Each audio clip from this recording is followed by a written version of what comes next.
Okay, so this is the study abroad panel. Essentially, what's going to happen is I'm going to have everyone here introduce themselves, and I want you guys to just say what university you went to, any activities you did there, and then what kind of housing you guys lived in. Okay, so we can start at the very end with Gabby. Woo. Gabby. Woo. So I went to the Nagasaki University. It's one of the newest schools. Activities-wise, I didn't join any clubs officially, but I had some friends in the tennis club, so I played tennis with them. And then some friends in the Yosakoi club. So I went, watched one practice, and then it was like a really, I don't know, it was more like a Zumba workout, so I thought no. But, yeah. Oh, and I lived in the Hortensia dorm in Nagasaki. So that dorm, it was one foreign student for every 3 Japanese first-year students. Natalie, or when you guys talk, can you stand up too? So can you stand up? Should I do it again? No, you're fine. You're good. Hi everyone, my name is Natalie. I went to Chuo University. Activities, I kind of joined the Chinese style of martial arts, the bow staff. Self-defense, I tried to join the Kyoto, but it was too expensive, but I watched some practices. As well, I did a part-time job as an English teacher for some community kids, just volunteering and just help them practice with their English through games. Dorm-wise, I lived in the Tamadaira dorm. It was kind of like an apartment with 2 other Japanese students. Each of us had our own room. We had everything where we wanted for each in our suite rooms, but kitchen-wise and laundry-wise and shower-wise was always in the first floor, but I preferred that than the other apartments. Okay. Hi everybody, my name is Jennifer and I went to Nagoya University of Foreign Studies, shortened to NUS. Activities that I did. We have something called a communication plaza, and on the 2nd floor we have a language lounge. And what we would do there is you would volunteer to help students with their English, and they would also help you with your Japanese, so it's kind of like vice versa, which is really cool. You can make a lot of great friends through that. And I actually participated in the Yosakoi Club for over a semester, and I got to participate in 2 festivals, which was really cool. Hamamatsu, longest weekend of my life. I performed 8 times. I had to run to each area, but it was just so much fun. I made a lot of great friends through the club. And I lived, there are 2 dorming options that you get. There's proxy, but I lived in iHouse. iHouse is about 2 stories. Every exchange student gets a room to themselves. And even though it's 2 stories, it's very spacious. I can talk more about that, but I'll let everybody else talk. Okay. All right, it's my turn. What's up, guys? My name is Nico Batista. I went to Tokyo University. So activities I did. So first semester, I joined a volleyball circle because I didn't think I didn't have enough experience for the actual bukatsu. But actually, so the next semester afterwards, before I left, I was like, YOLO. I was like, I don't want to regret anything. So I was like, I'm gonna join the bukatsu. Be serious, living the haiku life. So actually, yeah, it was really intense, but it was really cool too. Like, yeah, I was like, oh man, it was like a dream. But I recommend you guys take to do any clubs to join. Also, any circles too, if you want to make more friends. But in Tokyo, there's a lot of events through this group.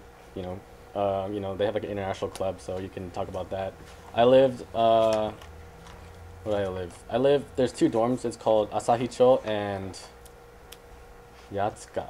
Yeah, but Yatsuka is super, we can go into more detail about that. But mine was really close to school, so I like sleeping in, so I can just walk there or go on my bicycle. But I recommend Asahicho if you're for all the people going to Tokyo.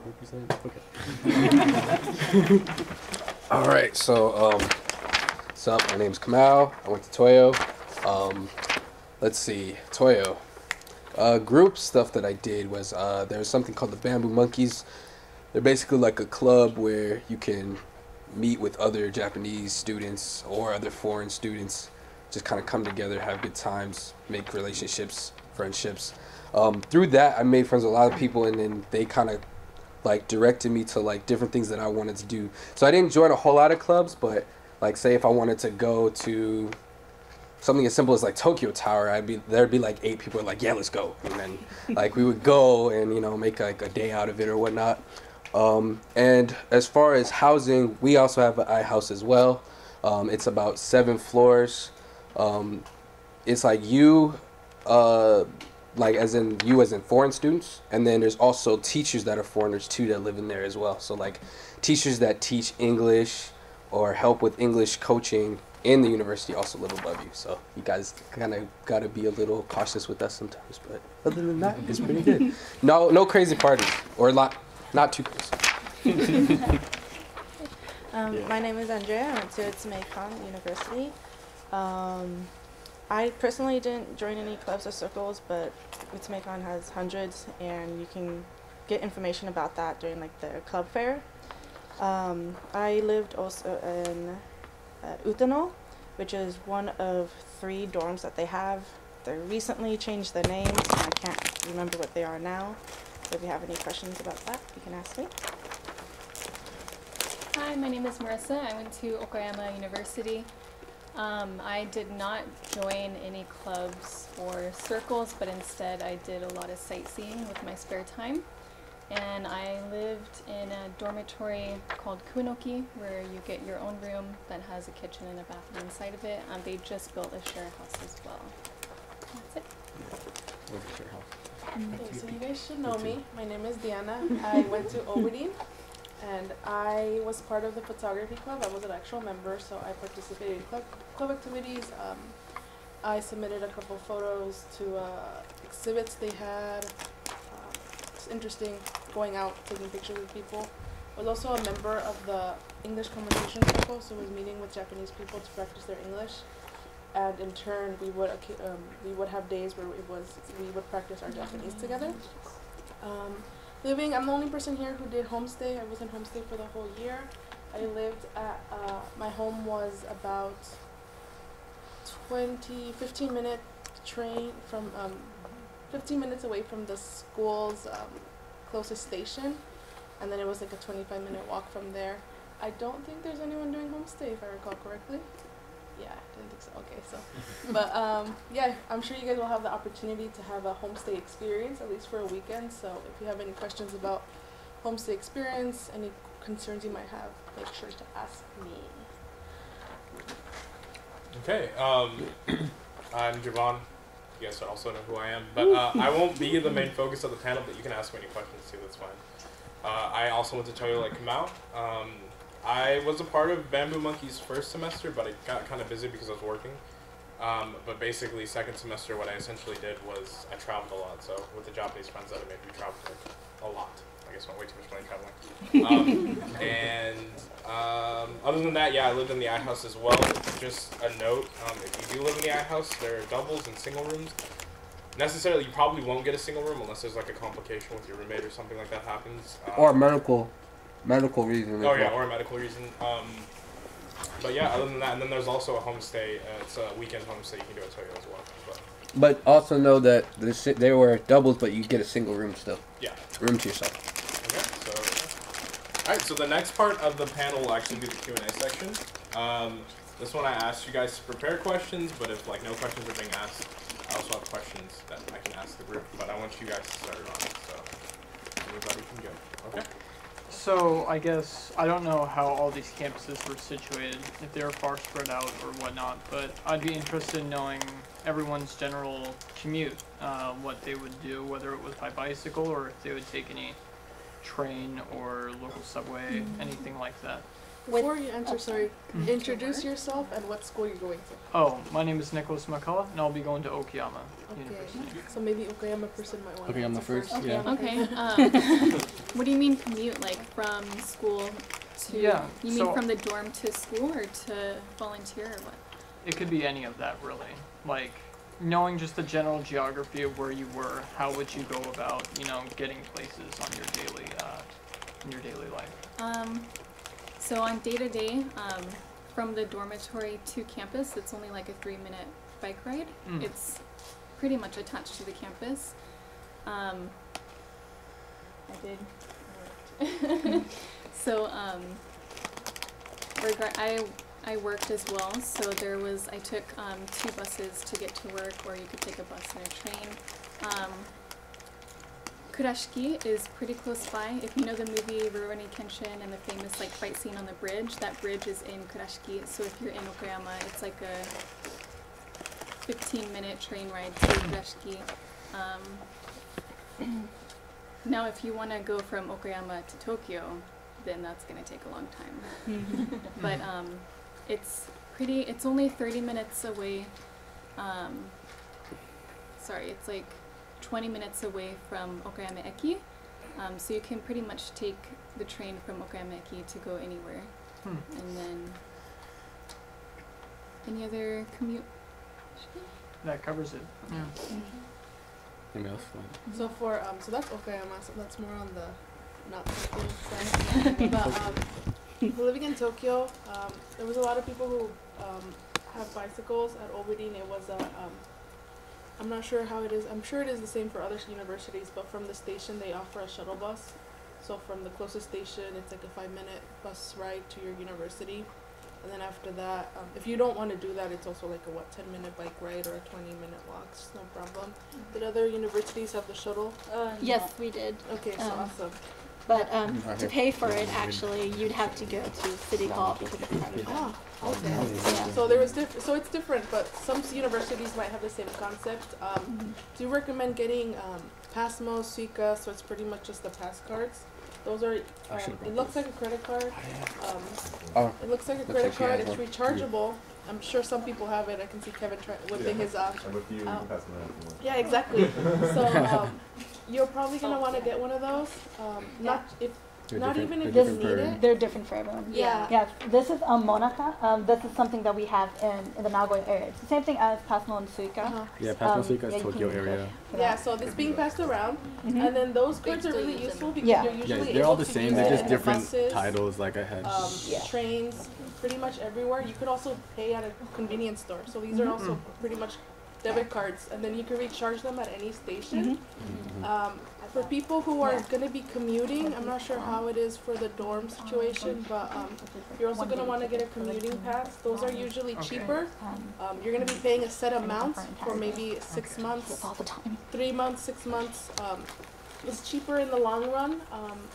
Or if maybe you're thinking you're in Tokyo and you're thinking, oh, I'm probably going to want to be going to Shibuya, Harajuku every weekend, the commuting pass might be useful to get.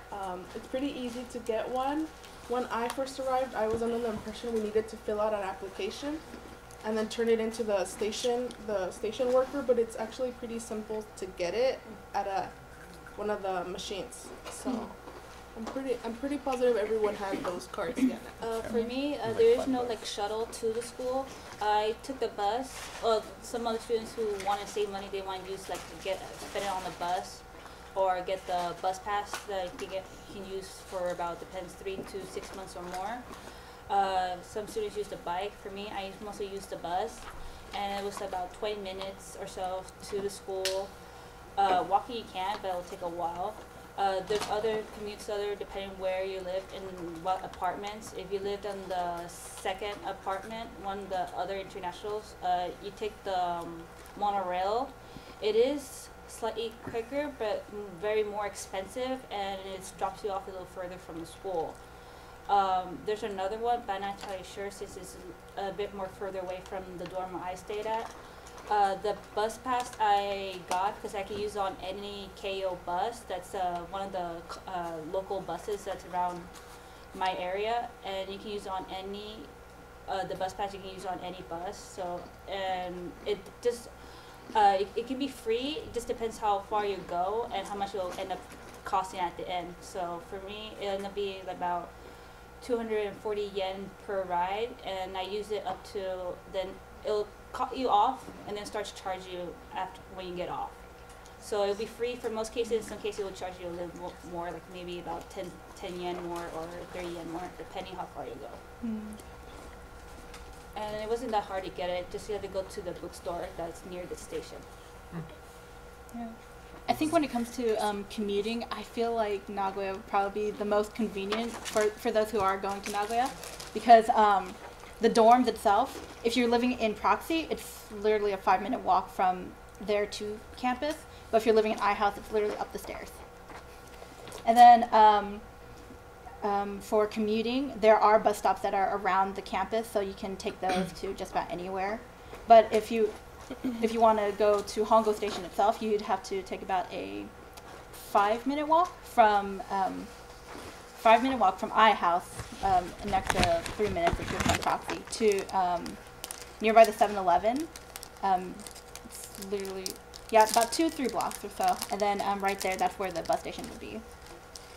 And then from there, you can go to just about anywhere with Monaca or the Bonichi Kipu, which is a 1-day pass. So you can go to just about anywhere, just use that pass for the day. I did that a lot on the weekends. Yeah. Okay.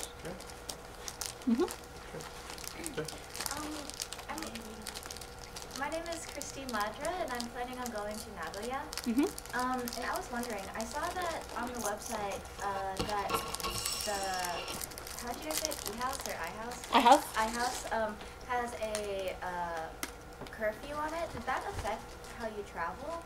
Like, if you wanted to go to on a weekend trip or something, is it difficult trying to work around having a curfew? Or not necessarily.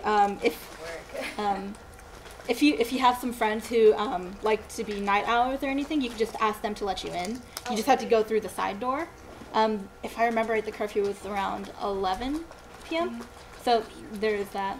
But as long as you keep in touch with the caretaker, just let them know that you might be out, or talk to your RAs that you're going to be out for the night. So just so that they know that you're out. Okay, I was just worried. I didn't want to get locked out or anything. No, you'll be fine. Yeah. Every year the RAs would actually set up a line chat for every resident in iHouse, so that if you are locked down, you need to be let in. If somebody's up, then they'll say, I can let you in. Oh, that's so convenient. Okay. Thank you. Is it for the group or everybody? Oh, for the group. Sorry. Okay. Well, and your name and university? Joshua. My name's Josh. I'm going to Nagasaki University. So I have one specific question for Nagasaki. So first of all, did you do the general student study abroad student exchange program, or did you do the Japanese language program? I did the general study abroad program, which the main difference I saw was that there are some classes that they offer just to the exchange program. So I could take Ikebana and some other culture classes. And I strongly recommend the Ikebana course, not for the solely, flower arranging aspect, but because the teacher is really active in the community, and she makes it a point to take us on field trips. We went to elementary schools, we visited her village, I guess, on top of this hill in the middle of nowhere. But she makes it a point of really showing us the city and all the people in it. So my question for the group then is, how rigorous was the coursework in comparison to this school, and how much free time did you have during the week? Well, for Nagoya itself, it really depends on where you get placed, because I believe it's in the second week when you actually take your placement test, and then depending on how well you do in that, they will assign you the classes that they think that you can perform. And then you also get to choose culture courses. And then from there, you can kind of see whether or not your classes will give you any free time. And usually on Fridays, we actually have excursions, which are field trips, so you'll make time for that if you have the money. But it just really depends on how diligent you are with your work. But if you are thoroughly diligent, then you actually will have the weekends to do what you please. But if not, then you'll be spending your weekends doing homework. Yeah. Let's go Nico next. So we'll all go one by one. Alright. So for Tokyo, it's also the same thing. It's known as a foreign language school, so most of the people you meet will be studying another foreign language, but there's also other departments as well. But as for the international program, you take a test, and then that same day, like a placement test on your Japanese level, and then you get placed like literally 30 minutes after. It was really quick.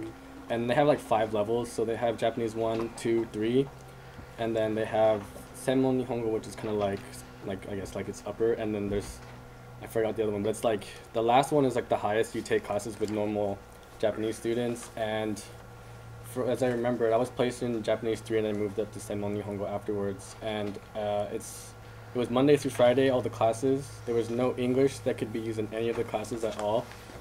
So it was all Japanese, and it was very strict, but it really helped, I think, a lot. But I don't think the homework was too much, but you had a lot of classes. Like, the classes from Japanese 3 and 1, 2, 3 was all set, so you had like 3 classes or 2 classes every day. But then as you get up to the higher classes, like Senmon Nihongo or I forgot the other one, the highest one, but you literally choose your own schedule, like how you would do here. And yeah, I don't think it would be too difficult. Like, if you can do most of the homework in class, but your weekends should be free. It doesn't take too much homework for Tokyo. Mm-hmm. Yeah. All right, so It's language intensive. Yeah. Yeah. Similar to everyone else, we have like placement tests at the beginning of our school year or whatnot. And in the first semester, there's only Japanese 1, 2, and 3 as the levels, but then the next semester 4 opens up. And there's always options for people to just take regular classes if they are that level, to just take the same classes that everyone else takes at Toyo. I think our blocks, I don't know if it was similar to anyone else, but our blocks for class started from 9, and then it was it was an hour, and then there was another hour for the second class, so usually end up around 10, 11, usually most days. And then some days you would have an extra block there. But yeah, usually just be your integrated Japanese class, and that'd be every day except Friday, and then one other one underneath, and sometimes a third one. But the blocks of time are so different here. Everyone has classes at these times. It's not like here where it's oh, you might have a class at this time or not, and then everyone has the same lunch break, which does kind of tend to cause difficulty in getting lunch because it's lines are crazy. And so so you had to be aware of stuff like that, or and then sometimes you'd be oh, I'll go to the convenience, and the convenience will be packed too. It's hard if you have a whole bunch of classes. If you can just chill for an hour or something, it's fine, but if not, and then usually with the coursework, it was what's the word I want to say, constant. It was a constant thing, but it wasn't, I guess, too hectic, but as long as you just stay on top of it, otherwise, but exactly. Yeah, it wasn't too much. Weekends and most days were pretty free though. Just since I'm just gonna talk after come out because we went to the same university. Some stuff has changed. The blocks of classes, so you end at noon. Your lunch break is at noon. Yeah. And then everyone in the Japanese program has to do a culture course on Tuesdays. Yeah, that's your third block. Yeah, that's and depending on your level, if you're J2 or below, it's just a culture course. But then J3 and above, it's an actual Japanese only speaking culture course. And you have no classes Friday unless you take extra courses. So everything ends on Thursday. And I think that's really it. Oh, and if your Japanese level is high enough, they will let you take classes in Japanese. Yeah, that's what I was saying. Yeah, you can just take classes with everybody else pretty much. Yeah, and it's the course load isn't too bad, but once you start getting to J3, kanji and project work are some of the classes that you have. Those start becoming really intensive. So you have to do. It's kind of actually, I would say project work actually gets you ready for capstone, because essentially you have to research in Japanese and do surveys and stuff like that as well. So in terms of changing the level, Toyo is not so strict. How about other schools? Nagasaki, just because you're going there, Nagasaki had 6 levels. They were placed into Japanese 1 through 6. 1 being you don't know any hiragana or you can't read anything, and then 6 is you're taking your master's in Japan. But once they place you in your course, I was placed in Japanese 4 the first semester, and then you just go to the next one the next semester. So I was in Japanese 5. But if you felt that it was too easy or too difficult, you could always ask your teacher to switch you out, or you could sit in for one of the other classes and see if that was a better fit. Okay, so it's easier to change. Yeah. How about the Ritsumekan? Ritsumekan has, I believe, 8 levels, and the last 2 are kind of you're basically fluent and you're taking Japanese classes with Japanese students, but it starts. Is it easy to switch? If you talk to the head teacher of your level, Uh-huh. yes, but if you talk to international office, they will probably tell you no. But Oh, okay. So talk to the teacher first. Teacher really first does. rather than international office. Yeah. How about Tokyo? I think it really just depends on like how the teacher feels about like I guess your ability like to comprehend and speak and stuff, and then you can ask them if you feel, and then they can have you I guess how do you say gengaku to just to watch in the class, take part in the class, and then yeah, it's pretty easy. Like you don't have to take a test, so I don't think it's too hard. All right. So Tokyo is a team teaching. Yeah. Okay. For one class, the many teachers kind of several teachers. Yes, yes. Teach. And Ritsumekan Ritsumekan as too, well. yes. And Okayama is not assigned teacher. Will be teaching. Nagoya. No, Chuo. Yeah, Nagoya Yeah. is there. With Nagoya, it depends on your level, but they do have a group setting for certain levels. So like 1 through 3 have the same teachers. 4 through 6 have, I think it's 4 through 7 actually, that has the same teachers. There's 10 levels in all, and then 8 to 10 they'll have their own set. So like I believe it's 2 to 3 teachers for each group, and they will work accordingly to what your level is. And if you feel like your level might be a little bit higher, a little bit lower, you just need to talk to the head teacher of that group, and then you can adjust your classes from there. For Chuo, you have to take a placement test. And No, is that the course start or team? team. Okay. But there's a head teacher who's in charge of all of them. And if Yeah. you feel like you're in too low, you have to kind of push them to retake the test again. If you talk to international office, they're kind of no. But if you talk to the head teacher, the head of charge of everyone, she may. I heard some students have to really push them to let you retake the test because sometimes the test is not being correct. Okay. Yeah. So when you bring your credits, okay, first of all, in terms of the transcript, okay, Doku has too many units, Yes. forever. Yes. So that there was a 1 unit for like how many units? I don't remember it. It's a huge list. Yeah, it was like I don't know. I had maybe almost it was like 10 units, but it was like a couple it was different classes every day. Actually, so Monday through Friday in the Senmon Nihongo was 2 classes, but then in the Japanese level it was 3 classes except Friday. So it was like 3, 3, 3, 3, 5, and then Yeah, but that all the goes under your unit, transcript. The way the unit comes, Yeah, it's all weird. 1 unit. Yeah, yeah. So what I have to do is that I need to say from this unit to this portion of the unit equivalent of this level, Yes. but this level to this level is equivalent to, for example, intermediate level, Mhm. like that. Mhm. Okay?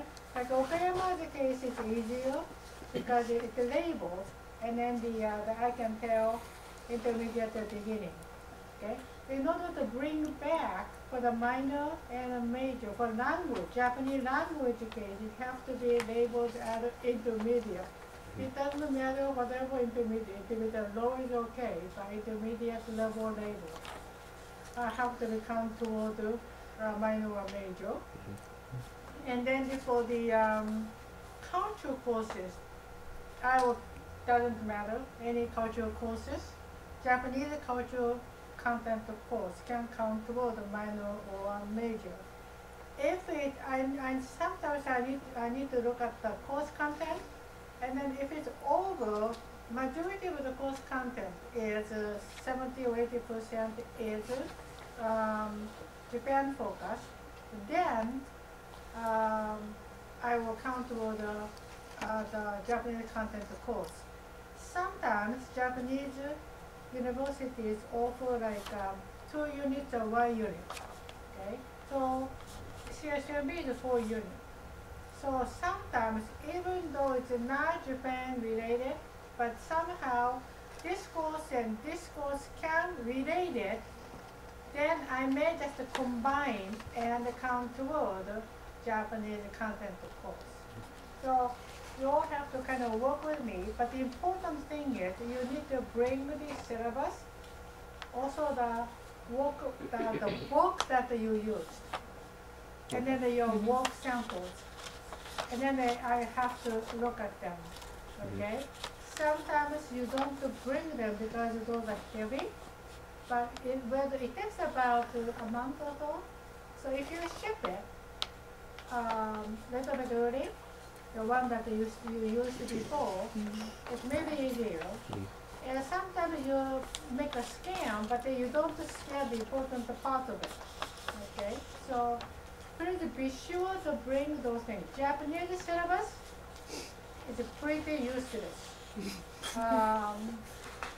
It's very different from the CSCLB or American university syllabus. Yeah.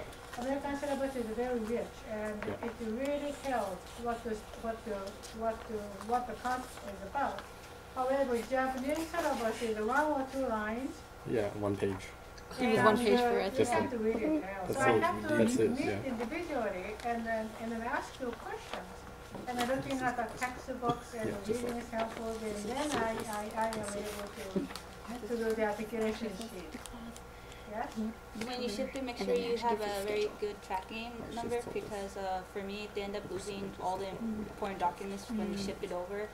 So they're all gone. Never happened to my life. Yeah, they lost mine. Somebody opened up, at the customs, they opened up and took some, but never happened to my Yeah, I was like, one of my boxes was completely destroyed, and I was like, dude, like half the books that I got in there are missing. You're going to Toyo, right? Yeah. Is anyone else going? So there's 3. Okay. There's you have 2 syllabuses actually. The Japanese syllabus that you find that you can look up online is pretty like Cytosense said, pretty bland. Yeah. But they actually, when you take your courses, they'll give you a pretty in-depth syllabus. So keep those. I would say keep those, but don't keep the ones that you can look up online. You don't need to bring those with you. Yeah, garbage. Yeah, I would say the same thing for Nagoya as well. They'll give you the actual syllabus. It will actually, so it gives you the course title, then it'll tell you what the course will be about, and it actually gives you the schedule of what you'll be covering. So it's a little more in-depth than what it shows online. For Chuo, the Japanese syllabus bring back because they don't have it online. But the other courses that you end up taking, they'll have it all online. It's the same one. They haven't changed it, but they'll just only thing that change is like the time or what professor is, but the title for it and what's on the syllabus doesn't change it. Jillian, can you introduce yourself? Oh, I'm Jillian. I came from Osaka Gakuin. I don't think anyone's going there, so. Yeah, I just wanted you to, so people know who you are. Yeah. Well, if you have a chance to go to Osaka, it's a very different culture. It's very different, yes. Totally different than Japan. Oh, We do everything backwards. And I literally mean that. I love it. So to clarify on the Toyo University syllabus, I'm Denzel, so I'm going to Toyo as well. To clarify, so the syllabus online, is it the database is what you're referring to that is garbage? Or? Yeah, it's not really relevant to much of like trying to transfer units or anything of real importance. And I guess a side note to add on to that, when you because you can take other courses too with the rest of the Toyo students and stuff. Just be aware, once you go to the first class, because there is the whole add drop period like there's here. Just be careful about the classes that you end up taking, and also the relevancy of what you think can be transferred back, because a lot of stuff doesn't. And that's actually for everybody, really. Because I had a couple classes that I was hoping they would transfer back into something, and they didn't become anything. And it was just kind of a waste of time and stress and everything like that. and some syllabuses will be just like a paragraph. And sometimes, if your Japanese isn't strong enough, it's going to be an unlegible paragraph. So everybody be careful, okay? Because I almost took a movie watching class that was, it was pretty terrible. Like, as far as my Japanese level and interpretation and stuff, I didn't understand a word of it. And I brought it to a friend of mine, and then she was like, no, you don't want this class because of A, B, C, and D. And I was like, all right, cool. And I asked it, so you just be aware and, you know, just try to get as much help as you can with that kind of stuff. It'll be fun. Check with me if you're not sure. Yeah. That's the best way. Yeah. It is. Yeah. It is. I just need you to sign something quick. Yeah. Yeah. But while you were there, sometimes the course content, especially Toyo, they are revising the course content, so even the title can be the same. The course content may change. And if you think that, well, this really looked different than what you thought, then you need to contact me with the information. Sometimes you just give me the course numbers and titles, and sometimes it's even just the course number. I really hate when you give me the entire link. Then I will not respond. I will just let me know what courses are you interested in and give me that information about the course description or syllabus. And if you just give me the link of the entire this course list, then I will like the not catalog. respond. Oh yeah. So you have a question, but just since we're on this subject, you'll be next. What were your class sizes like? Because like at Toyo, I think there's very difference like between class sizes here, because there's a minimum you have to reach here, but in Toyo, I was literally in a class with 3 people. So Yeah, that happens a lot. You do. so what were your class sizes like compared to CSU? So language courses, the higher you're placed, the less people are in the classes. So if you're placed lower, it'll maybe be 10, 15 people, probably around 15 people.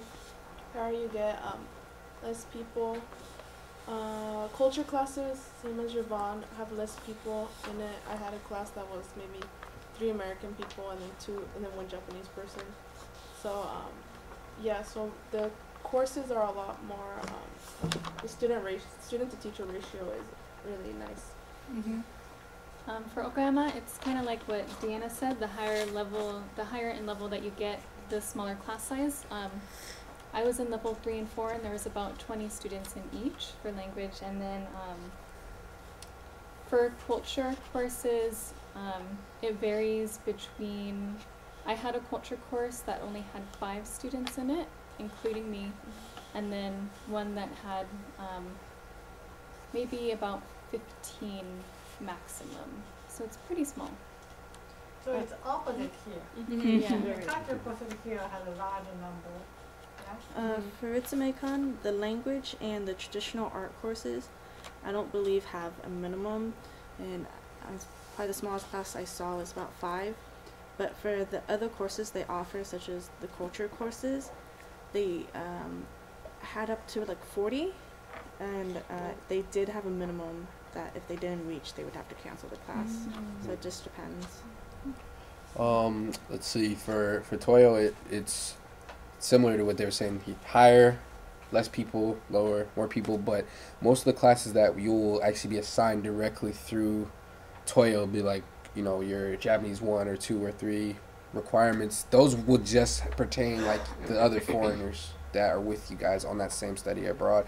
But then any classes you take outside of that, it usually varies, but it's usually a bigger group. I forgot I took some class and there was like almost like 100 of us in there.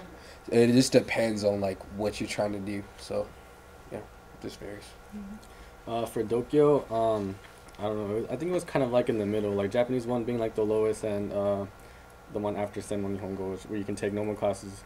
Most people were in the middle. It was kind of weird. Like we would have one person. There was only one person in Japanese 1, and so it was like literally like 5 days a week, just him and the teacher, like every so yeah. So you kind of felt a little bit awkward at first. So but then some of the classes were like, you know, from the lower level would be like 1 to 3, and Japanese 2 would be like, it was as low as 2 to 3 people, but then one person tested out. But the majority of the people would be like in Japanese 3, Senmon Nihongo, and the less people would be like in the highest point, I guess. There was only like 3 people, but I would say in Japanese, yeah, the middle was like the most. It was like 7 people, or like 7 people. Yeah. So, but it also depends, like depending on the classes that you have in the level. Like if you're Senmon Nihongo and under, you would have like specific classes you have to take as like, you know, as a foreign exchange student pertaining to language building your, you know, building your proficiency. But then from Japanese 3 and up, it got, the more higher it got, the more classes you could take. Like for example, you can take some culture classes, right? But it would be outside, and it would be actually just the same size as this, actually right here, like a normal Japanese class. But that class was taught in English, the only class that was taught in English. And then if you, as you go up, you can participate in things called like zemi, which is like seminars, which is like, I don't know, people usually take those before graduating. You can do that too. But there's a catalog too, so you can choose. Right. Yeah. Right. With Nagoya, since the levels are from 1 to 10, it does vary. But from what I found, each course is like one teacher for like every 6 students or so. So it's not too big, not too small. It is a lot more like the structure here for student body-wise. And for the culture class, it's a lot like Takashi Sensei's classes. That size and some of the content you'll actually remember a little bit. So depending on what classes you're going for, like if it has to do with PSAs or food, there's not much of a transition. Like if you do pay attention to your classes here, you'll do fine in Nagoya, to be honest. For Chuo, the most was 15 students, but that's only in the beginning courses, like the first Japanese A. That's the lowest. That was like the most. Spring semester was 15, but for mine, I was a little higher. It was like maybe 8 or 10. But the higher you go, the less students there are. So the highest I heard for maybe class C or D was maybe 8 or even 4 or 5 at the most. But it just varies of what's a situation. So at first you probably think there's a lot of students for one class, but by the end of semester, most students there was probably maybe 5 students at the class. So you pretty much end up having like almost a one-on-one with the teacher. In Nagasaki, it was small class sizes. So all the culture courses and the language courses were about 10 to 15 people. And it would vary in it would either be 95% Chinese students plus you, or the class would be like a little mini UN. I had one kanji course that was someone from India and Denmark and Holland and Korea and Taiwan, and a girl from Trinidad and Tobago. So it really depends. And then if you take a regular Japanese course for the Japanese university students, it's a lot bigger. It's like 50 students. And same for, they allow you to take, it's courses taught in English, but for Japanese students. So you can help out with that, and that's also like 50 students. Mm-hmm. Mm-hmm. And then for me, the language placement classes, J through 6, whatever you get placed in, there was about 8 to 15 students. Mine was 12 each semester. And then the English taught culture courses for the foreign students, those were about 30 students in them. And but the class I took with the Japanese students, one of my classes had 3 students, including myself. So me and 2 Japanese dudes, and it was very, very interesting. And then the other class I took, with Japanese students, I had about 20 of us in there, so it kind of depended on what you were taking. So typically, Japanese universities class size very small. Mm-hmm. So what does it mean to you? And in terms of the workload, because of the smaller, higher, the ratio in terms of teacher and student ratio in Japan is a lot higher than America. Mm-hmm.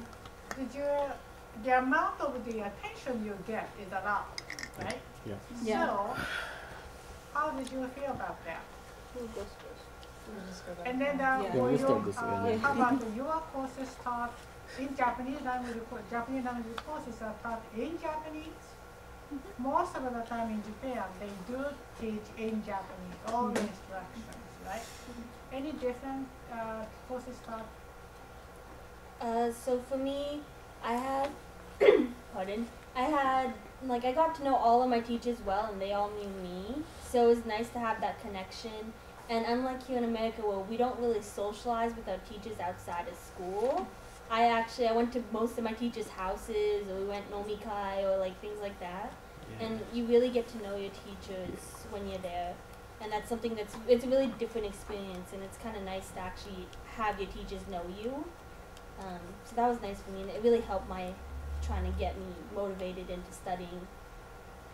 Okay, so courses, Japanese language courses are taught in Japanese. Yeah. Smaller size, and you get lots of attention, so you can't miss classes, first of all. And then you have to do your assignments, and they expect 2 days, right? Yes. Yes. Normally the next day. Strict, Yeah, right? normally the next day. Yeah. Normally the next day. Or the next week. All my professors bothered me if I didn't turn something in.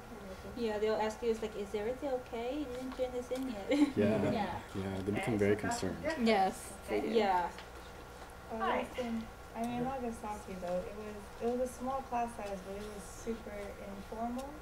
Like we were able, like the teachers really made learning fun. It was all in Japanese. I mean, we were making jokes and kind of like laughing through it. So it didn't feel like, it didn't feel like a class that you had to force yourself to go to. It was fun to go to. Yeah, so I had both a group question and an individual question. I'm Christina. I'm going to Okayama. So for Okayama, I actually recently was in San Francisco for Daniel Gyorutsu, and that was worked with Uniqlo was there too. With Okayama was a part of that. So I ran into someone there who actually said he was involved with the homestay program for Okayama. So I was wondering if you knew anything about that, because I hadn't really heard that there was one at Okayama. Nope, I did not know that there was a homestay. Okay. New thing. I guess I just need to email him. Okay. There's a class that you can take that will give you the opportunity to do homestay for a weekend with a randomly placed family. But yeah, I have no idea. I was curious because I ran into him. Weekend one, but not. I mean, that might have been, and I didn't entirely get what he was talking about. Okay, it is my understanding. I went to Okayama many times. I visited Okayama University many times, and it was not. I was not given the option. It might be a new thing. It might be. I don't know. Maybe. Let's find out. I look into it because I'd love to do that. But and if my group question, what kind of clubs were there available on your campuses? Because I know, personally know some of you didn't go into clubs, or you were only one club. But just in general, what was the availability of types of clubs on your campuses? Same here. Mine's actually at home. Yeah. Well, what were some of the ones you noticed the most then? Well, I was part of Yosakoi, but I had a lot of friends who were in Aikido, who did Kendo, Kyodo. There were some dance clubs too. We also had cheerleaders and an a cappella group. Ikebana. There was also a K-pop group too. That was kind of cool. I was upset that I learned about it in my second semester, like a month or so before I came back, and I was like, dang it. I know. But it's like many. There's so many groups that you can do. You need to find out whether they are open to international students. That's the. They say they are open, but they are so sincere in terms of their club activities, and they have a very strict senpai-kohai relationships, and sometimes they do not know how to work with international students. I was gonna say I did Kendo club, and I'll tell you if you do a sports type club, the kohai senpai relationship is very strict, and it's gonna be very different from what you're used to.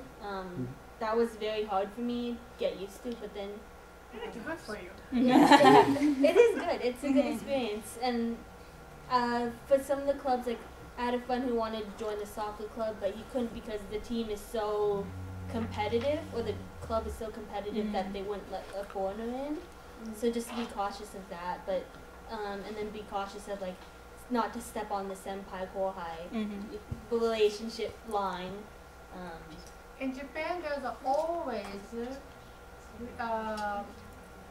hierarchy relationship, no matter where, even in classroom, and then also they are outside of the campus, even within the homestay family, there was always a hierarchy there. Okay, so rather than hierarchy, respect to elderly people or older people. Okay, so even though they don't ask questions, but they kind of figuring out how you look and they kind of choose a language.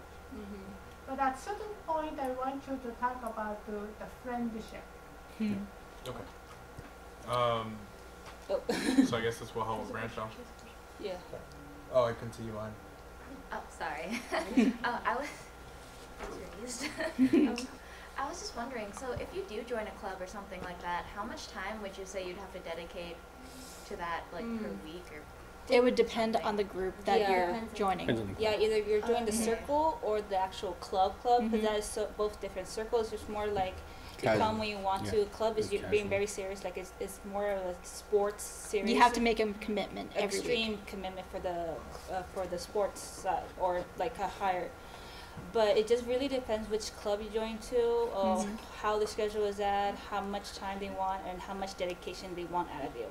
Okay. So it just varies which club you go to. Yeah, that's dying at the same There you go, because she was in a circle. No, she was in the club. So there's a I was in the difference club too. between culture clubs and then sports club. If you join a culture club, they'll probably be more lenient. Photography club, there was like over 100 members. There would only be maybe 5 members at a time in the classroom. So it's just really dependent on what kind of club you're joining. Okay. Oh yeah.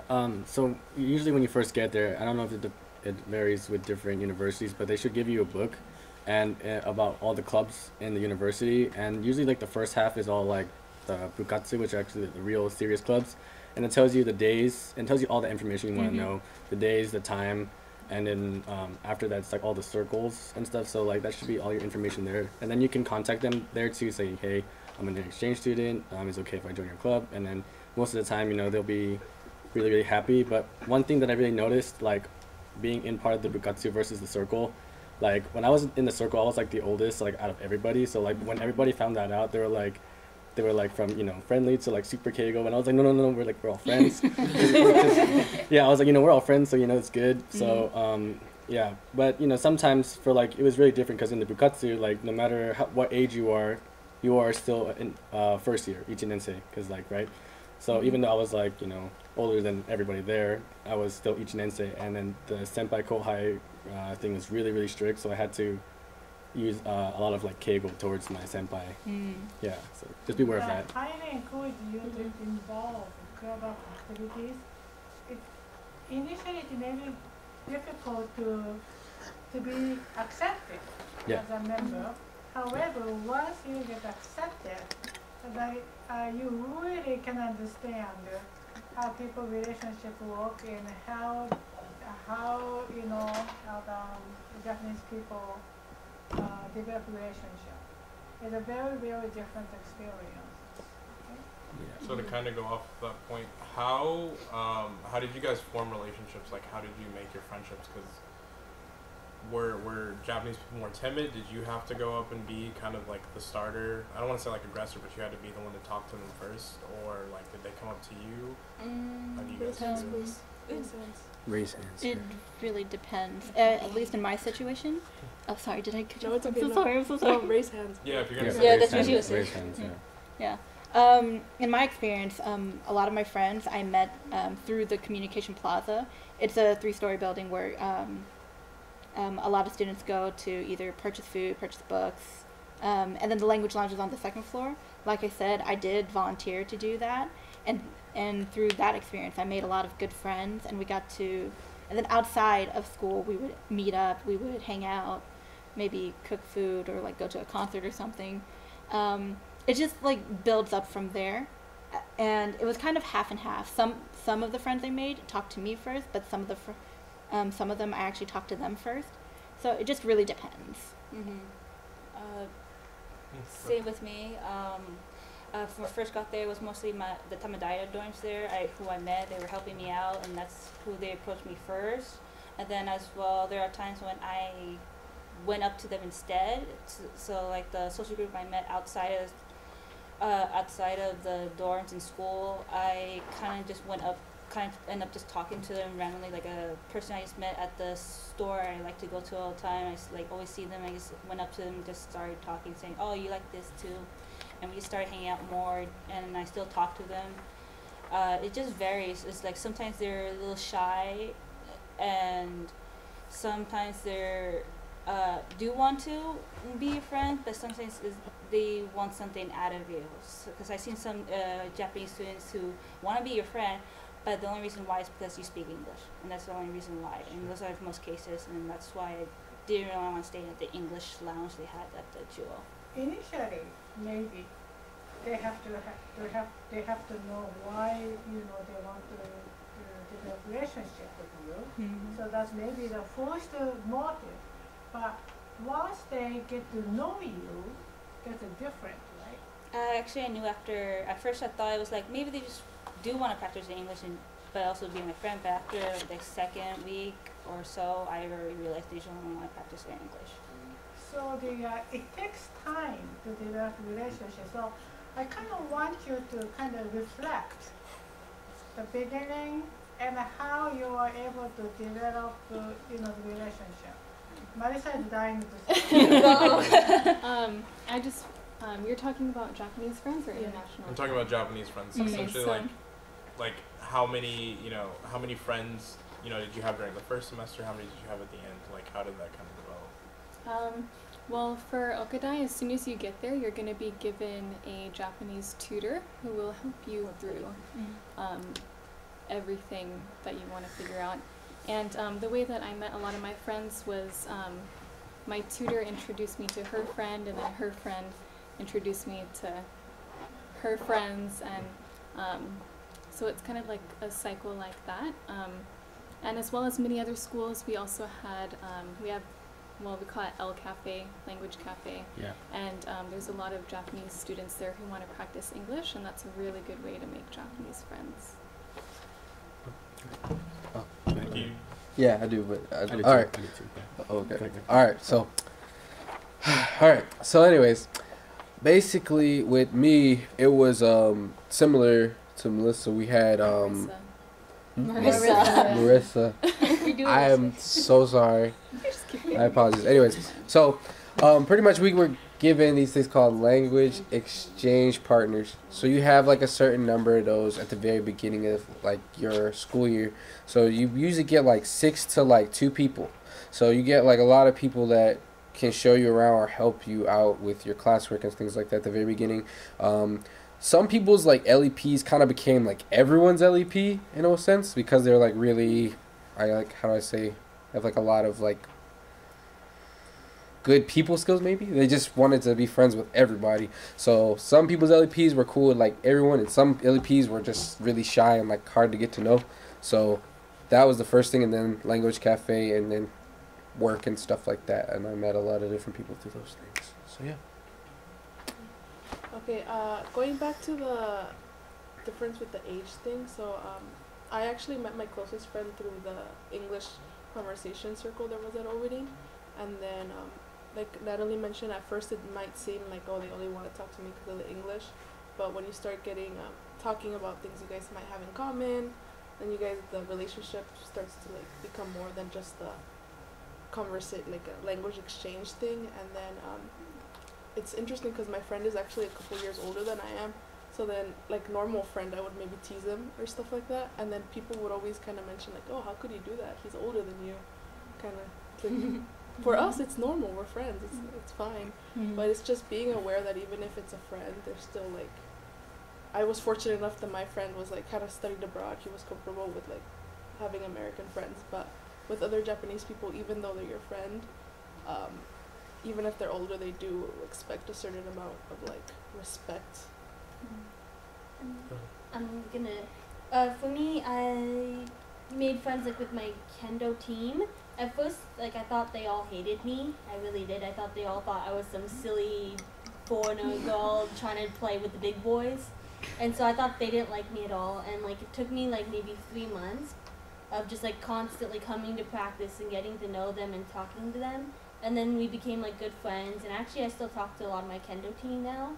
So like at first I thought like, you know, they don't like me. So it just sometimes, I think, and that's actually with a lot of my Japanese friends, it takes time to get to know them. They're not as like very open as we are, like, hey, let's go hang out, you know, like we just kind of like if I met someone, like if I just met Natalie, like, oh hey, you know, let's go do whatever, let's go watch a movie, you know. We're very open, so it takes a little bit more time for them to warm up to you.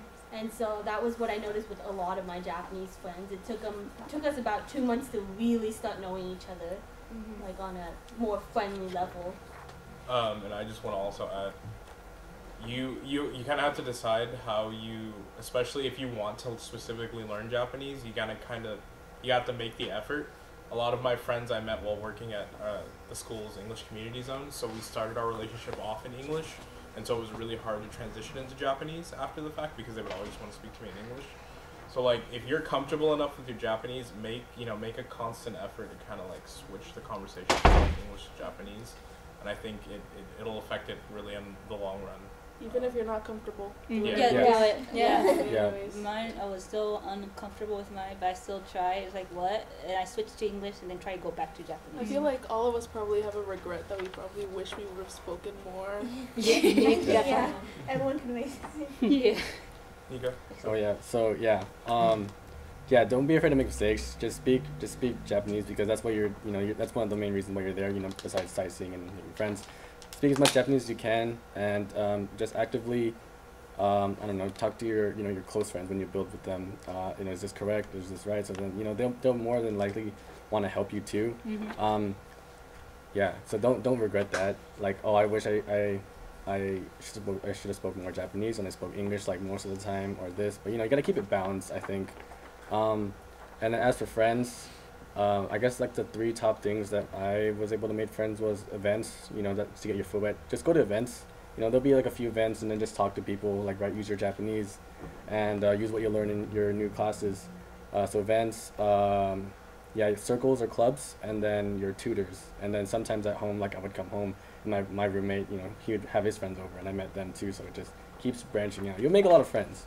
Don't worry about that. So that's just what I would say. So I have 2 questions. I'm Shannon, and I'm going to Ritzmecon. There you go. So the first question would be recommendations for packing for for the whole year, and the second one would be like recommendations for phone, like do you get an international service? Did you just not worry about it phone? Did you want to be flying? Like what was my 2? My biggies. Maybe Andrea goes first and then us. No, we'll just start at the end. I think and just go down like. Yeah. Oh, these are group questions? Yeah. Okay. Because actually I'll weigh in on this a little bit too. So for the packing list, this one's for the guys. Spray deodorant is incredibly popular in Japan, so if you want actual deodorant, bring it with you. I brought a year's supply of deodorant with me. Yes. For girls too, yeah. So if you're not used they to don't it, have they don't deodorant sell there. it anywhere. If there's a brand of like body wash you like Old Spice is not over there. Axe is, Old Spice is not. It's more expensive. It's more expensive too. It's like the size of this. You know, Axe any bottle. snacks that you think you might not get, you might not have, you know, bring a small supply with you. And then for the phone situation, if your phone's unlocked, you're pretty much in a good spot. Yep. Basically, the major phone brands are Apple, anything Sony. Samsung is kind of getting popular over there. It's not necessarily where I would want it to be because I use Samsung phones. But yeah, you can buy a SIM card. It's probably the cheapest bet. You can usually just go buy like a 3 GB SIM card. If your phone's unlocked, just pop it in. Or if you need a cheap phone, it's really easy to just go ahead and just like purchase a phone. My friend got like a $40 Android phone, and then he paid I think $10 a month for 3 gigabytes of data. So it's really easy. I think shoes is the main concern. For women, if you are wearing over 7, it will be harder to find. Actually, same thing with I'm a guys too. size Same 9. thing I with have no guys trouble too. with mine over there. Size 9? I'm a size 9. I was able to find my size. Yeah, so that's But you are in specialty Tokyo sizes. area. Even when I was traveling around like other places, I was able to find my shoe size. Okay. Um, Typically for boys and it's in other words you may be able to find it, but it's not so cheap. Maybe Andrea has because she's. Well, for me, I wear a size 11 women's. It is pretty impossible. But H&M, it's right in front of one of the bus stops if you're going to Kyoto-eki. And it was my lifesaver. I found some nice shoes. Oh, yeah. One sec. Like a lot of you should be fine. I'm a 16. Yeah. So it was literally like impossible to find shoes. But yeah, H&M and Uniqlo for like clothes and stuff are very good. Yeah. And then sorry. No, Nico. Oh, Nico. Yeah. Yeah. Anything that you think you can't find, just bring it. Or maybe even Amazon like online, but it might take a while, so you can probably find it. But you also have to know your shoe size in centimeters. Yeah. Definitely. Yeah. If you are small size and medium size, I mean you don't have any problem. Yeah. But it's just the big size. Yeah, like you 10 and will up. not easily find. Just for shoes for women for size 9 in Japan is 26, so you can just go from there. Also, I recommend do not bring in your converter because you can easily get one in Japan for $1 or less than that. Because I bought one here, ended up being 13, and I never used it because it's only a 2-prong. If you have like a 3, then definitely. But I still recommend waiting until you get to Japan and buy it. It's way cheaper. Daiso too has it. Really Saved my life. Yeah. Regarding the cell phone, do any of you guys have T-Mobile? Oh yeah. Saved my life. No. Hold on. Do any of you guys have T-Mobile? Yeah. Nobody?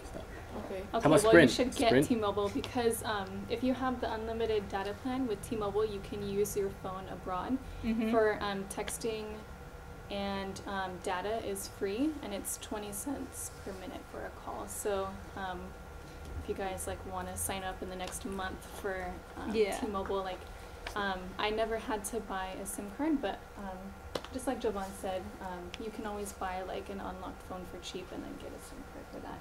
But T-Mobile. Yeah, I had T-Mobile, but I couldn't do that what Melissa did for mine because it said it would charge more than what it said for me since I will be there for a year.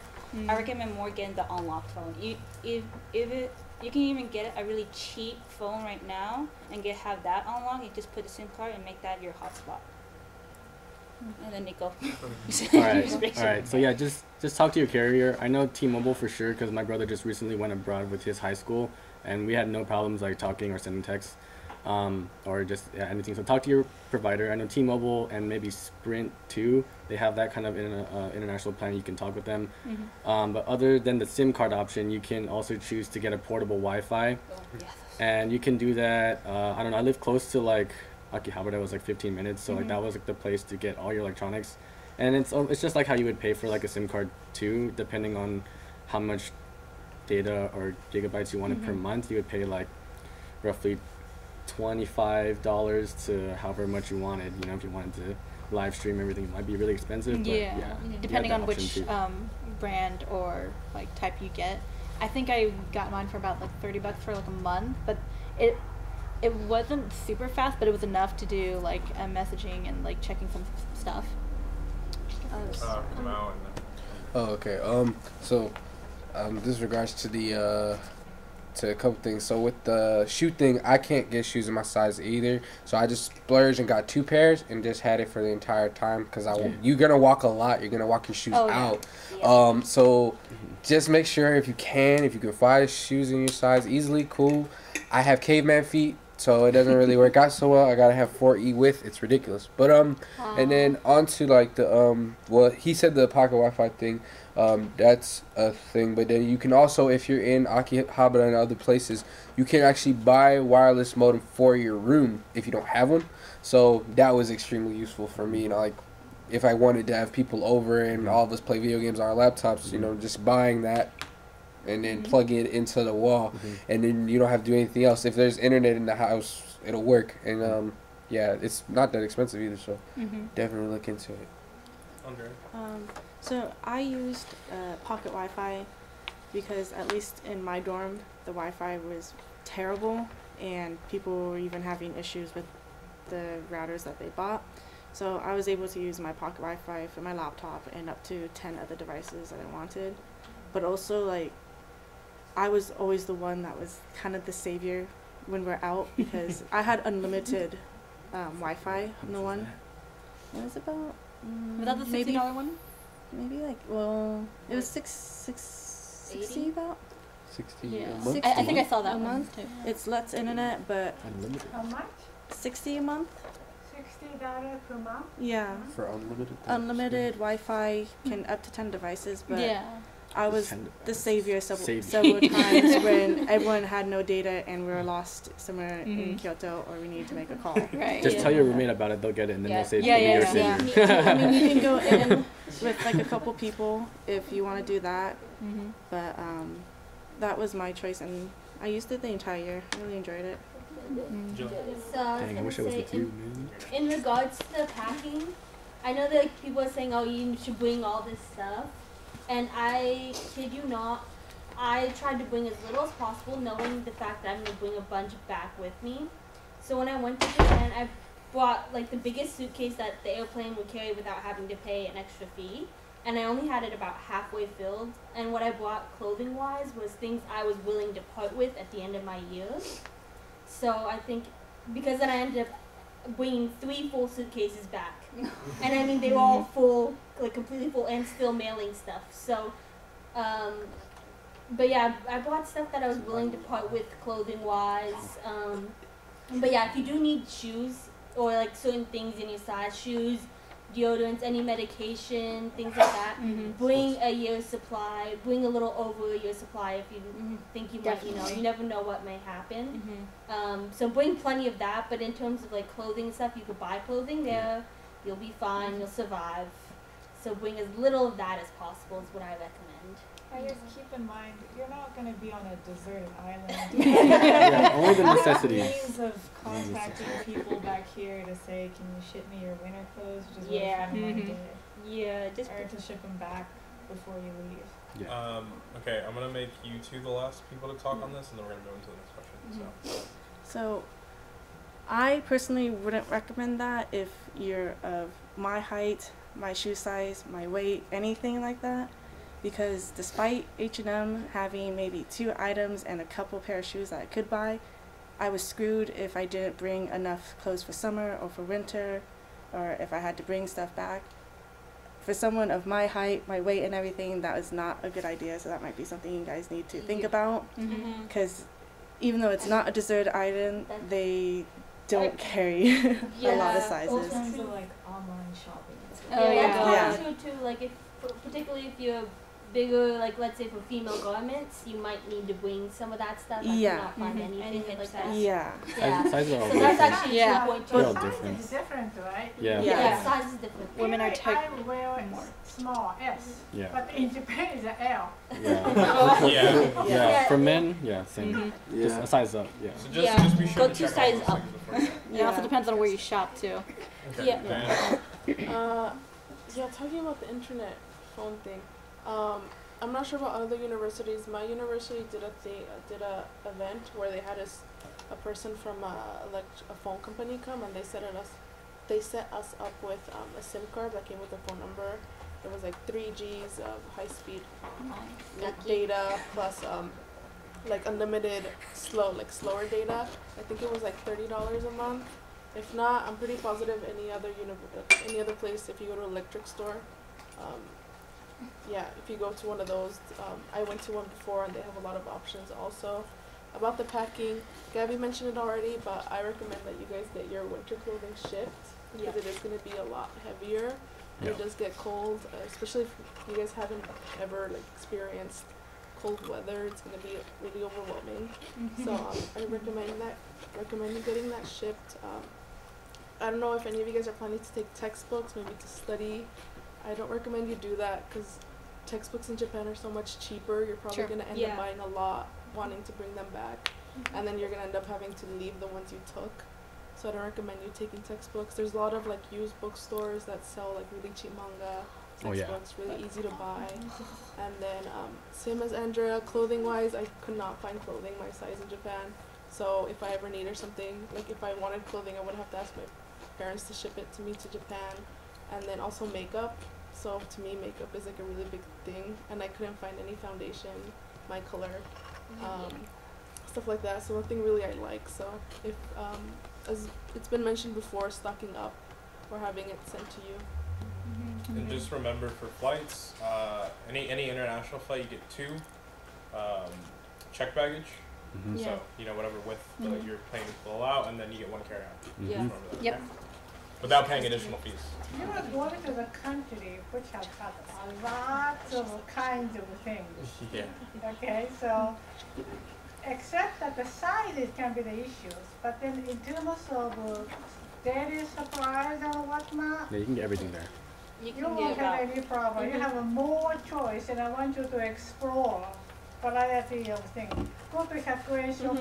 You can make it style there. Oh yeah, 100 円 Daiso. She had, yeah. Oh yeah, I just have a question because it was brought up a little bit earlier about the Wi-Fi. I have a question for I'm sorry, what was your name again? Jennifer. Jennifer, but you can call me Jen. Oh, okay. I was just wondering how the Wi-Fi is in the dorms or like on campus. Like how does It's pretty much think of it as CSUMB, but it can be a little worse unless you have your own Ethernet cord, and each room actually has an Ethernet port now, so you can actually do that, and it's a lot more faster, to be honest. Okay, so I should bring an Ethernet. Oh, you don't need to. There's a Daiso like right down the street, and you can just buy it for $1. Just kidding. Okay. For my case, for Chill, I brought my own Wi-Fi box, like what we have. It was easier than trying to buy it from Japan because I cannot read that manual at all because it's all very high-level Japanese. So, and plus, it was just easier since it already came with everything I needed without trying to go find it at some other store. So I just plug it in there. So it'd be easier for me to bring my own Wi-Fi? I don't know, for Nagoya it's different because for mine, we need to have a modem box. Oh, okay. No, For her they do have Wi-Fi, but it is like CSUMB, to be honest. Yeah, but it can be a little shaky at times, but they do fix it like every couple of months just to make sure that it's okay for all the students to use. Okay. But that's only if you're living in iHouse. If you're living in Proxy, you'll have to get your own router, I think. Yeah, that's what I heard. Yeah. So I have a question for the group. Did you guys cook mostly for yourselves, or did you eat out? And then how much does that cost? And then additionally, dude, that's hard. It's both. I got you on that. I grocery shop a lot. How much was a trip to the bar additionally? It varies where you went to. It depends, but this I'm gonna make. This is the last question, just because there's a little bit at the end that I want to talk about. But so how much was it to eat out and? Yeah, did you cook for yourselves? How much was it eat out? So the first semester I ate out like every day, which was horrible. I ate out like every day. Sorry. And that's just because Toyo's cooking accommodations are kind of lackluster. There's just a hot plate, and then essentially you're like, I have to make like 4 different items. I have to cook each one and then wait, and it was just annoying. But like, so yeah, I ate out all the time. And then in terms of like a normal trip to the bar, it depends. If you go to like an izakaya, like there's torikizoku, which is like 280 yen for everything. Or you know you can do like nome hodai or tabe hodai, and it's usually like it's like $20-ish. Depending on where you go, but give or take, yeah. But that's about what you're expecting to spend with something for 2 hours. Yeah. Oh, can I piggyback? Yeah, go. All right, just so raise your hand. cool. Yeah. So piggybacking off of him for anybody going 12, yeah. The thing about your cooking accommodations inside your dorm are not very great. You have a hot plate. You have like a microwave that also has an oven setting and a grill setting. I've never used the grill setting. I don't know how to use it. But I have no idea how to use that. Yeah. Never used it. But so yeah, pretty much similar to Jovan. Ate out a lot, but also know that your Toyo is actually ranked. I think it's number 1. It's the number 1 cafeteria. Yeah. There's building 6. Building 6 cafeteria is number 1 ranked in like out of the Japanese universities like in general. So it's really good. So if you're on campus, the lines are worth it. Just do it. Yeah. And then I looked up like some recipes of how to make stuff in the microwave and stuff like that. That'll help. Yeah. So depending on like I guess if you want to eat out more, sometimes it might actually be more cost efficient to go eat out and have smaller meals because you know, or you can go home and cook at home, but then that, you know, you might have to spend a bit more to get more stuff. But the one thing that saved me the most was those Japanese supermarkets will be your best friend. After a certain time, they have this special sticker that says Hangaku, which everything is 50% off. And you just buy in bulk, and then you're good. Yeah, you're at a good. certain time, like you're around good. 7:30 is when they try and get rid of the food, or else they throw it out. Just remember Hangaku, half off. Yeah, even 30% off is great. Like with Nagoya is very convenient when it comes to that. If you're living in iHouse, literally right across the street is Aoki Supa. So you have a great variety of like cuts of meat. Some of the vegetables would be cheap on some days. It's best to go around like 6, I would say. That's when you see like stickers. But if you want to go to, if you want to go a little more cheaper for buying like groceries, if you ride a bike, it should take like 5-10 minutes to go to Kanesue. But that's the cheapest that I can remember for groceries altogether. Meat, produce, other goods. And for, I think we also had a 24-hour one too, called Max Value. That's right, Max Value. It's about 2 blocks past Aoki Supa. And right there, that's a great variety of different products. Like rice is good over there. Tofu's really good priced over there. Vegetables are great there too, and frozen stuff. I think the Gabby maybe should understand because he's a good Nagasaki is special. It Yeah, is very that's cheap. right. It is very cheap, but also there's a ton of hills. So in Mm. terms of buying groceries, the higher the altitude, the cheaper the price.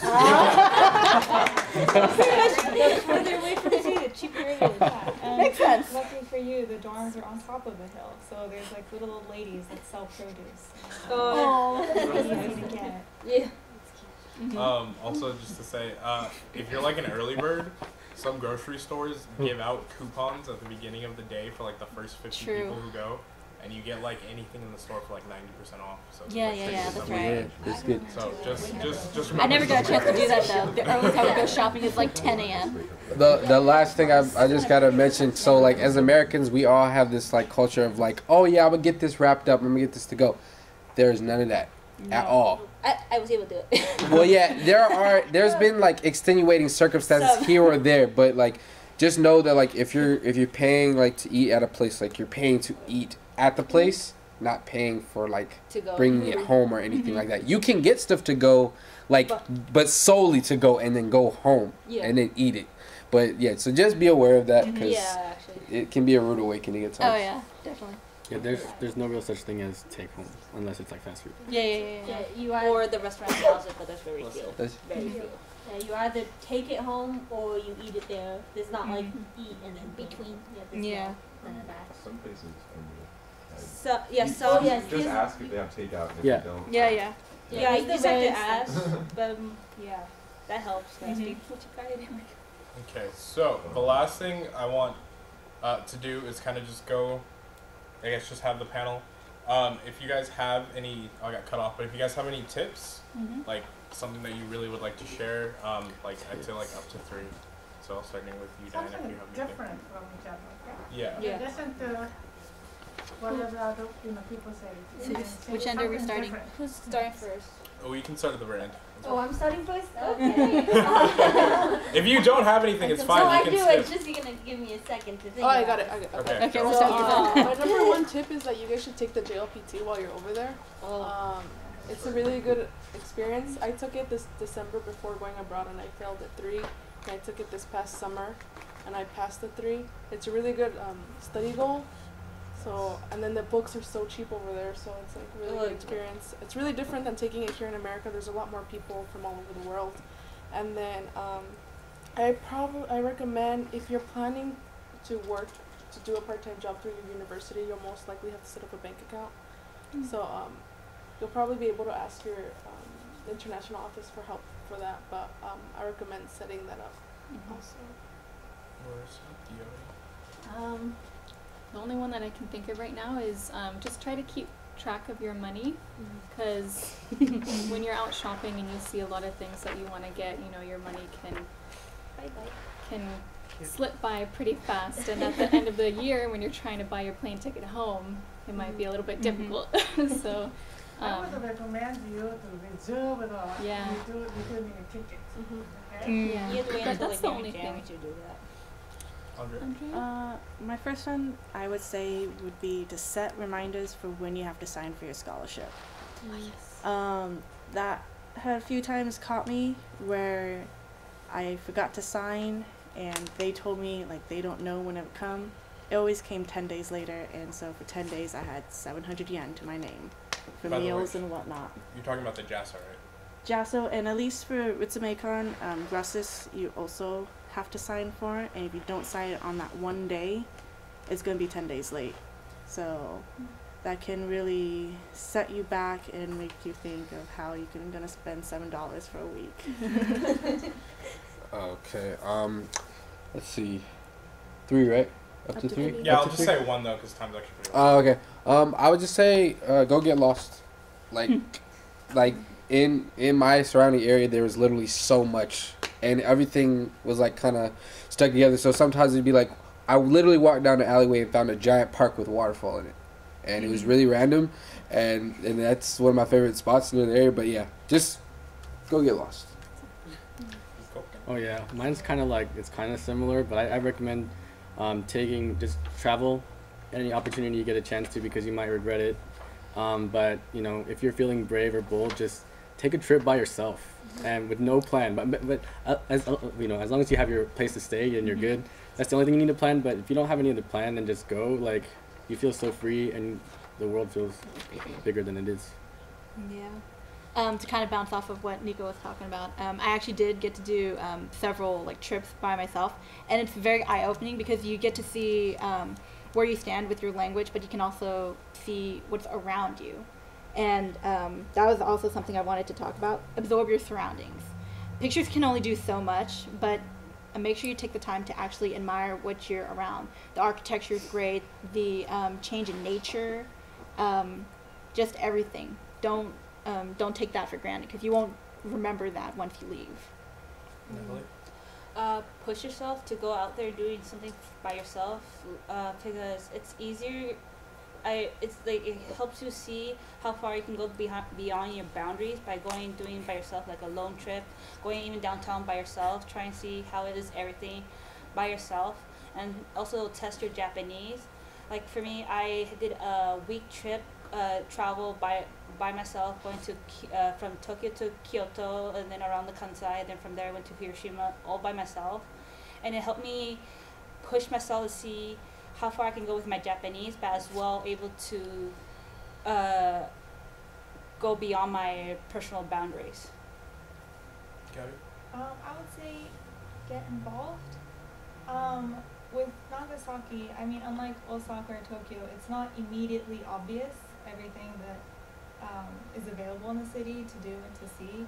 I would say get involved with like events at the school or events like in the community. I had some volunteer opportunities that I could do as like community groups, and that don't go into those kind of meetings or events thinking like I'm going to meet my best friend, I'm going to have a really good connection with these people, but that whether like you don't see them again or you do become best friends, it's all kind of a learning experience, and you get all these different viewpoints and ways of thinking. Julie? They've all taken a lot of ones I wanted to say. So the final one is don't forget things back home. Oh. And by that I mean if you have any FAFSA, don't forget that. Don't forget you to register for your classes. Definitely. Like, you know, your next semester if you're staying there for spring, don't forget to do that spring one. And then also like your coming back classes, because you will screw yourself if you forget that. So don't forget the important things back home like that. If you have any other important things you need to take care of like that, don't forget it, because it's not going to be fun trying to unfix your problem that you've created because you forgot something. Don't forget about the that. Ooh, I have one Yeah, comment. then for a natural disaster, okay, be sure to connect to each other. And then especially you may get email from international office, but I also want you to contact me, because I'm very worried about if there is a certain earthquake or something, disaster, I worry about you. So it's good to know that you are okay or you need help. Okay. once a month, I want you to be sure to keep up your journals and the scanned project, okay? Okay. And then I guess my final thing to say would just be have fun and take risks. It's pretty important. I climbed Fuji, and that was like probably the biggest thing that I did that year, and I thought I was gonna die. So everyone, just have fun and take risks. But I would like to thank everyone who participated in the panel today. You guys were all great, and thank you guys for your questions.